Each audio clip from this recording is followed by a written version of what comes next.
BSc part second year की आज की क्लास में हम पढ़ने जा रहे हैं मूलभूत तार्किक द्वार यानी कि लॉजिक गेट्स। लॉजिक गेट जो के बारे में हम स्टडी करेंगे। तो यहाँ जो तीन प्रकार के मूलभूत द्वार होते हैं, जो मूलभूत लॉजिक गेट्स हैं, मुख्य लॉजिक गेट्स, वो तीन प्रकार के होते हैं। नंबर एक, और गेट। और गेट में दो निवेशी तथा एक निर्गत सिरा होता है, यानी कि दो तो निवेशी सिरे होते हैं और एक निर्गत सिरा होता है। इसका प्रतीक चिन्ह निम्न प्रकार से होता है। इसका प्रतीक चिन्ह का जो डायग्राम है वो इस तरह से रहता है, ये इस तरह से ए बी ये जो इनपुट हैं और ये आउटपुट होता है। और इसके आउटपुट में हमें, यदि आप दो निवेशी ए और बी के रूप में दे रहे हैं तो इनका जो आउटपुट मिलेगा वो उनके योग के रूप में मिलेगा, ए प्लस बी के रूप में मिलेगा। तो इनका जो बूलियन संक्रिया होगी, बूलियन जो गणित के अनुसार जो इनकी संक्रिया होगी, y बराबर a प्लस बी के रूप में हमें आउटपुट मिलता है। बात करते हैं नंबर सेकंड पर इनकी सत्यता सारणी। सत्यता सारणी में यदि आप a बराबर 0 रख रहे हैं, b बराबर 1 रख रहे हैं, तो a बराबर 0 और b बराबर 1 रखेंगे तो इसकी वैल्यू आपको मिलेगी 1। a बराबर भी 0 रख रहे हैं, b बराबर भी 0 रख रहे हैं, तो y बराबर आपको मिलेगा 0। a बराबर 1, b बराबर 1 रख रहे हैं तो y बराबर आपको 2 नहीं मिलेगा। यहाँ 2 नहीं करिएगा स्टूडेंट, 1 + 1 आप 2 कर दें। यहाँ जब दोनों पॉजिटिव हैं तो उस कंडीशन में आपको पॉजिटिव वैल्यू यहाँ 1 के रूप में मिलेगी, यानी कि 1 यहाँ रखेंगे, 1 यहाँ रखेंगे तो आउटपुट भी क्या मिलेगा आपको, 1 मिलेगा। 2 नहीं करिएगा, ये ध्यान रखना, 1 और 0, क्योंकि बूलियन एलजेब्रा में 0 और 1 दो ही कोडिंग चलती है। तो 1 + 1 तो 1 मिलेगा। 1 a बराबर 1 रखा, b बराबर 1 रखा तो आपको क्या मिलेगा, 1। तो इस प्रकार से तीन सिचुएशंस में हमें 1 प्राप्त होता है और दोनों इनपुट जब 0 होंगे तभी आपको आउटपुट 0 मिलता है। इसका स्विच परिपथ इस प्रकार से रहता है। इसके स्विच परिपथ की बात करें तो स्विच परिपथ इस तरह से है इसका।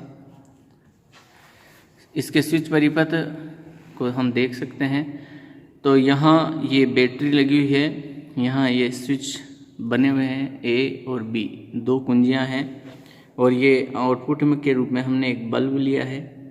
यदि मैं ए बराबर 1 एक कुंजी को दबाता हूँ, बी को ओपन रखता हूँ, यानी कि एक तरीके से ए को मैंने 1 दिया, बी को मैंने क्या दिया, 0, तो तब भी धारा का प्रवाह ए से होकर के इस बल्ब को जला देगा, यानी कि ये वैल्यू आउटपुट के रूप में हमें क्या मिली, 1 के रूप में बल्ब जल जाएगा।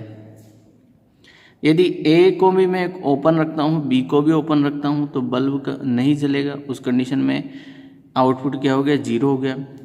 ए और बी दोनों को ही हम बंद कर देते हैं, दोनों कुंजियों को, तो बल्ब आउटपुट मिलेगा, यानी कि a बराबर 1 b बराबर 1 की कंडीशन में भी आपको बल्ब जलता है। और यदि आप a बराबर 0 b बराबर 1 रखते हैं, यानी कि b को कुंजी को बंद रखते हैं, a को खुला रखते हैं, तब भी आपको बल्ब जलता हुआ दिखाई देगा। यानी तो इस प्रकार से जो है इस संपूर्ण ये जो सत्यता सारणी है, इसको जो है ये इसके स्विच परिपथ के द्वारा भी हम समझ सकते हैं। नेक्स्ट हमारे पास है एंड गेट। इसमें दो निवेशी तथा एक निर्गत सिरा होता है। इसका प्रतीक चिन्ह निम्न प्रकार से होता है। एक तो दो निवेशी तथा एक निर्गत सिरा होता है, और इसका जो प्रतीक चिन्ह है वो इस प्रकार से रहेगा। ये प्रतीक चिन्ह है इसका ए बी, और आउटपुट में y बराबर ए बी हमें मिलता है। इसकी बूलियन गणित के अनुसार बूलियन जो समीकरण बनेगी y बराबर ए बी, और इसकी सत्यता सारणी ये रही आपके सामने। सत्यता सारणी ए बराबर 0, बी बराबर 0 तो वाई बराबर ए बी बराबर 0। ए बराबर 0, बी बराबर 1 रखेंगे तो ए वाई बराबर 0। ए बराबर 1, बी बराबर 0 रखेंगे तब भी 0 मिलेगा। ए बराबर 1 रखेंगे, बी बराबर 1 रखेंगे तब भी क्या मिलेगा आपको 1 मिलेगा। इसका स्विच परिपथ तो यहाँ ये बैटरी है, ये कुंजी ए, ये कुंजी बी और ये बल्ब।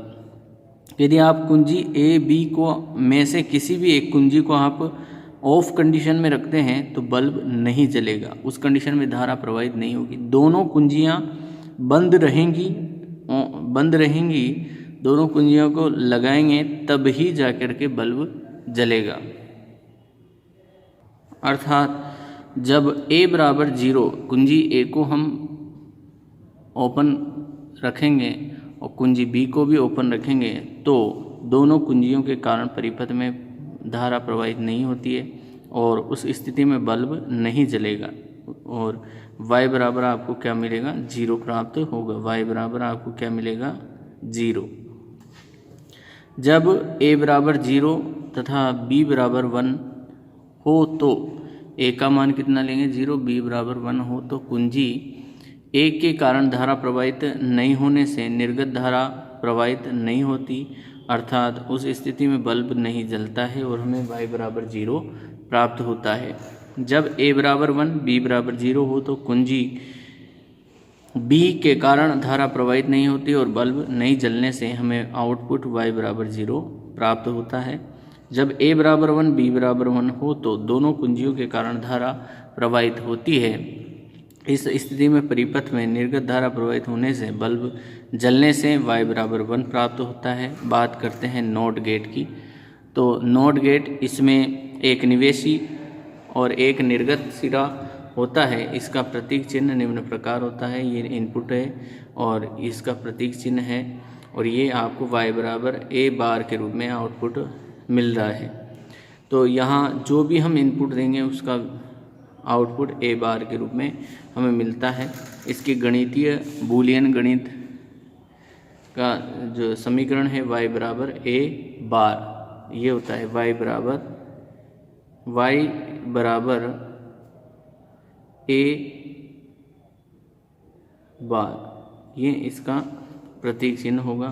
तो y बराबर a बार, तो a बराबर जैसे आप 0 रख रहे हैं तो y बराबर आपको मिलेगा, बार लगा हुआ है यानी कि इसका उल्टा 1 मिलेगा और 1 दे रहे हैं तो y बराबर 0 मिलेगा। इसका स्विच परिपथ इस तरह से रहेगा कि जैसे आप, ये बैटरी है, ये कुंजी A है और ये इसको भू संपर्कित किया हुआ है। क्या किया हुआ है? भू संपर्कित। ठीक है, ये यहाँ पर हमने एक y बराबर a बार के रूप में बल्ब लगाया हुआ है। तो जब हम a बराबर 0 होता है, जब a बराबर 0 यानी कि कुंजी खुले हुए परिपथ में होती है तो परिपथ पूर्ण नहीं होने से समस्त धारा निर्गत में प्राप्त होती है। तो समस्त धारा इधर नहीं बहेगी, धारा किधर बहेगी? बल्ब में। तो आउटपुट क्या मिलेगा आपको? 1, यानी कि a बराबर 0 की कंडीशन में आउटपुट क्या मिलेगा? 1, अर्थात बल्ब जलेगा, अर्थात y बराबर 1 प्राप्त होता है और बल्ब जलता है। जबकि a बराबर 1 हो, अर्थात ये कुंजी जो है लगी हुई हो, बंद परिपथ में हो, तो उस स्थिति में धारा अब बल्ब में नहीं बहेगी, धारा किधर चली जाएगी? इधर इस कुंजी से होकर के भू संपर्कित में धारा चली जाती है। इस स्थिति में जो है निर्गत परिपथ में बल्ब नहीं जलता है, यानी कि यहाँ आउटपुट आपको 0 मिलेगा, a बराबर 1 भी। नोर गेट, जब और गेट और नोट गेट को जोड़ते हैं तो जब हम इन दोनों लॉजिक गेट्स को जोड़ते हैं, कौन कौन से? और गेट और नोट गेट को जोड़ते हैं तो नोर गेट का निर्माण होता है। तो देखिए, इसमें 2 निवेशी और एक निर्गत सिरा होता है। इसका जो प्रतीक चिन्ह है वो निम्न प्रकार से होता है। यहाँ हमने 2 निवेशी दिए हैं और ये एक इस तरह से इसका प्रतीक चिन्ह होता है और y बराबर a प्लस b पर बार के रूप में जो है ये हमारे पास प्रतीक चिन्ह होता है।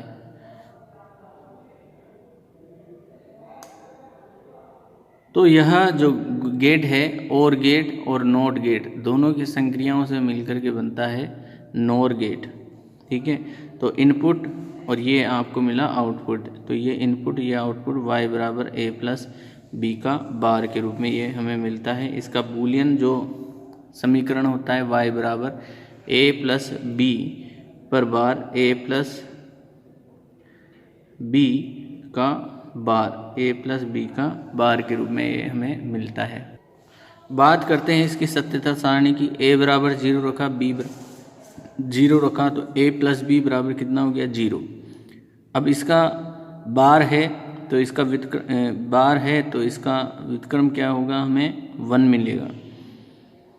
तो 0 a बराबर 0 b बराबर 1, इसका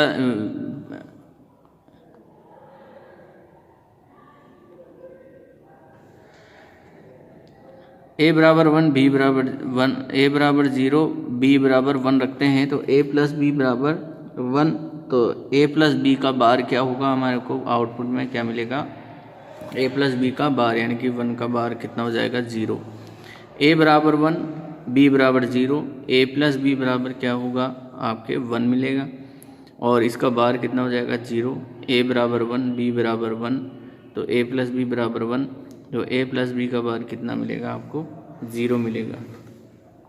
स्विच परिपथ, स्विच परिपथ, इसका जो स्विच परिपथ है वो इस तरह से रहेगा। ये बैटरी हो गई, यहाँ हमने इसके बैटरी के समांतर क्रम में दो कुंजियाँ B और A और B, दो कुंजियाँ लगाई हमने A और B, दो कुंजियाँ लगी हुई है और यहाँ ये एक बल्ब लगाया हुआ है।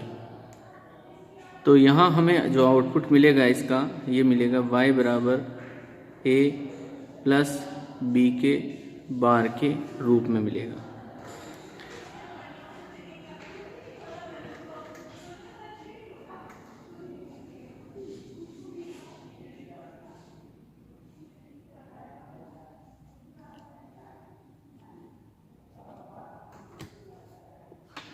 अब देखिए इसके आगे हम बात कर रहे हैं नोर गेट के अनुप्रयोग। नोर गेट का किस प्रकार से हम अनुप्रयोग कर सकते हैं। तो नंबर 1, नोर गेट से जो है नोट गेट का निर्माण करना। नोर गेट से क्या, नोट गेट का निर्माण कैसे करते हैं। तो नोर गेट से नोट गेट का निर्माण करने के लिए हमें जो है ये इनपुट हो गया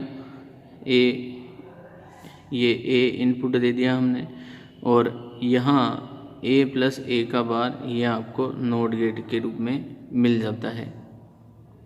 इसी तरह से जो है नोर गेट को जो है और गेट में हमें कंप्लीट करना है, तो नोर गेट को हम और गेट में बदलें। इसके लिए हम जो है यहाँ इनपुट में A B देते हैं और इनपुट में A B देने के बाद यहाँ आपको जो है आउटपुट क्या मिलेगा, नोर गेट से A प्लस बी का बार मिलेगा, A प्लस बी का बार मिल जाएगा। अब A प्लस बी के बार को जो है हम यहाँ इसमें दें, तो यहाँ देखो इसको और इधर देख सकते हैं इस संक्रिया को, यहाँ देखो तो A प्लस बी का बार मिल गया, A प्लस बी का बार, A प्लस बी का बार यहाँ जाएगा, तो y बराबर a प्लस बी का बार प्लस a प्लस बी का बार का b होल बार हमें मिल जाता है। तो इस प्रकार से जो है हम इसे और गेट के रूप में फाइंड आउट कर सकते हैं, और गेट भी बना सकते हैं। तो आज की क्लास में इतना ही पढ़ेंगे। नेक्स्ट क्लास में हम इससे आगे का नेक्स्ट टॉपिक लेंगे। तब तक के लिए थैंक यू।